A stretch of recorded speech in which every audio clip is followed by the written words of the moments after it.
there are these districts where people first settle, the neighborhoods that are the bottom rung on the urban ladder.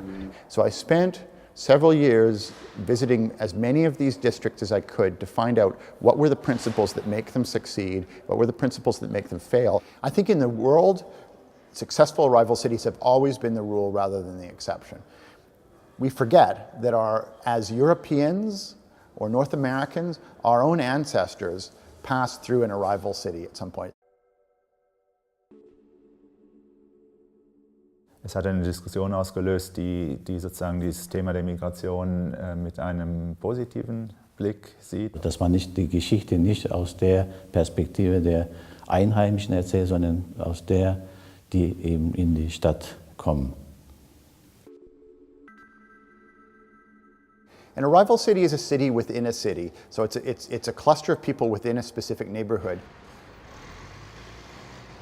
Wenn ihr nach Innsbruck kommt, will man manchmal überhaupt nicht ankommen.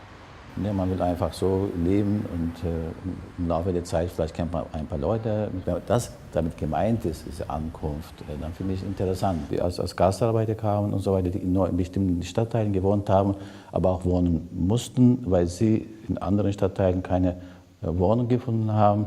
Es gibt natürlich solche Stadtviertel wie Brick Lane, East London, wo Immigranten aus Russland, dann ganz viele Inder lebten und sich eine sehr homogene Kultur dort immer angesiedelt hat, die sich dann sozusagen Generation nach Generation abgelöst hat.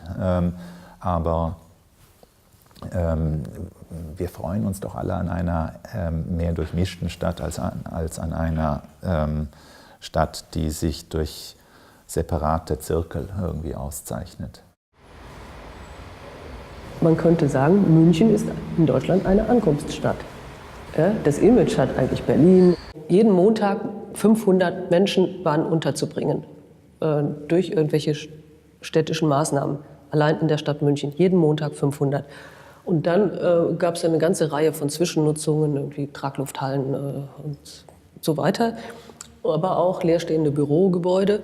Und eins von denen war jetzt hier zwischen dieser Universität und dem Bahnhof, also hier super zentral gelegen. Kinder konnten mit dem Ranzen auf dem Rücken flugs in eine der Schulen gehen, die in der Nähe sind und so. Und um den Bahnhofsviertel ist ja sowieso so ein bisschen migrantisches Milieu hier.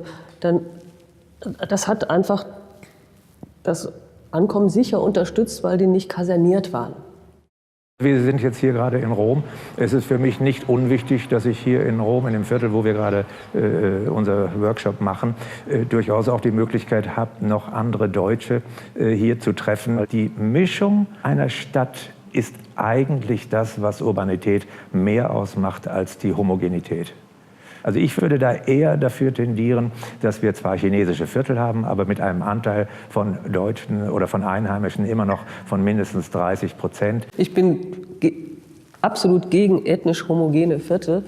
Und ich meine, auch wenn man jetzt sagt, New York, Chinatown, also das sind ja nur 2, 3 Straßen. Das ist ja kein ethnisch homogenes Viertel. Da ist mal eine Straße, wo die ganzen Chinesen wohnen und ihre Restaurants haben.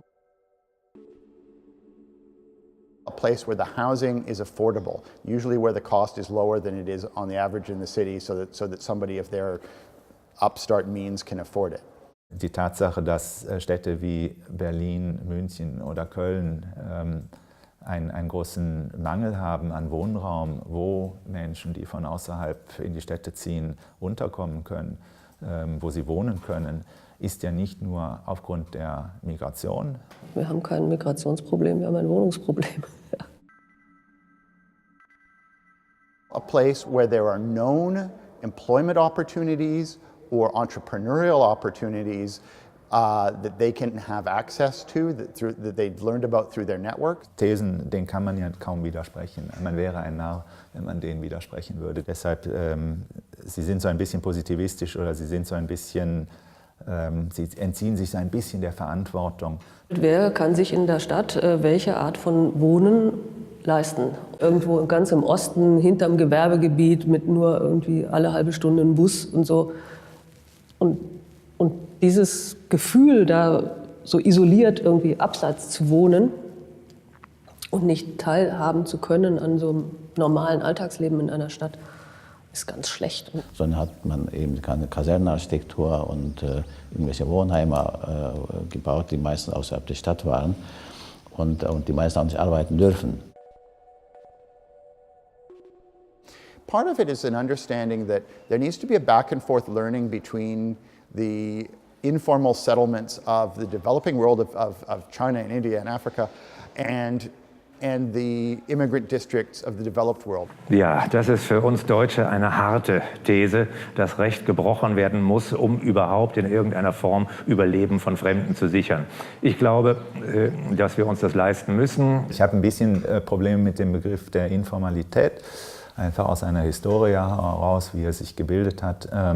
In Deutschland ist fast nichts informell, weil alles, wenn man den Begriff wortwörtlich nimmt, alles unterliegt so ein bisschen dem Blick des Staates. Gut, wir haben einen hohen Brandschutz, das ist ja schon irgendwie schön beim Bauen, aber ein bisschen was konnte man auch mehr ins Selbermachen übergehen. Wenn dann sowas passiert wie in London, ja, wo so ein Hochhaus abbrennt, wo dann die Sozialwohnungen drin sind, bloß weil man zu billigem Fassadenmaterial gegriffen hat oder so, das ist ja schlimm.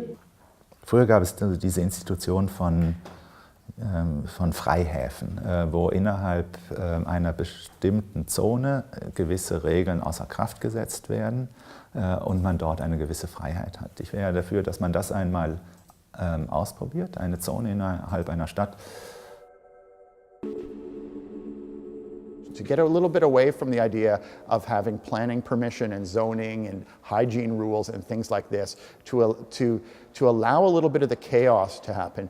Rather than saying we're going to build this housing and you're going to live this way with these rooms and this kitchen and these spaces. Zum Beispiel Grundbau und Siedler in Hamburg von Bell-Architekten. Die haben sich vorgestellt, dass man nur so ein Gerüst hinstellt und also Treppenhaus, Anschlüsse, Bodenplatten, Stützen und dann nach einem Katalog von Wohnungen, die da möglich sind, auf jeder Etage sich selber seine Wohnung baut. Sozusagen wie so ein kleines Squatter. Das können Sie sich ja mal angucken. Das sieht alles so dermaßen normal aus hinterher. Und die Idee war, das wird dann irgendwie bunte Vielfalt, ja, weil jeder da dran. Der Selbstbau ist sehr schön, er ersetzt aber nicht Architektur. Und das Selbstbauen, das wäre mir beispielsweise in einer Stadt wie Rom oder in einer Stadt wie Berlin zu informell, als dass ich unseren Stadtbewohnern diese Squatter-Architektur zumuten möchte. Wir müssen sozusagen auch eine gewisse, das Bauen vielleicht grundsätzlich als einen emanzipierenden Faktor verstehen.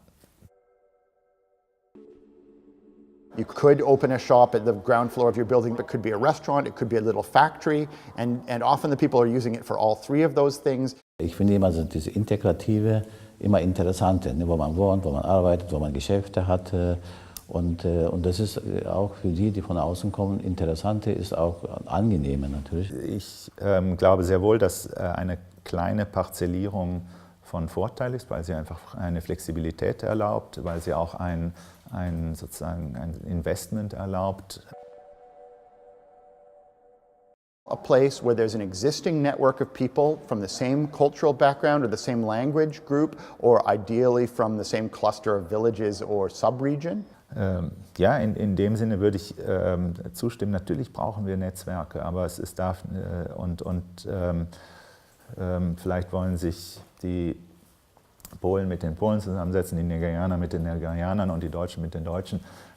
Aber es braucht einfach auch Orte, wo wir uns durchmischen, wo wir uns treffen und die wirklich eine Qualität des Öffentlichen haben.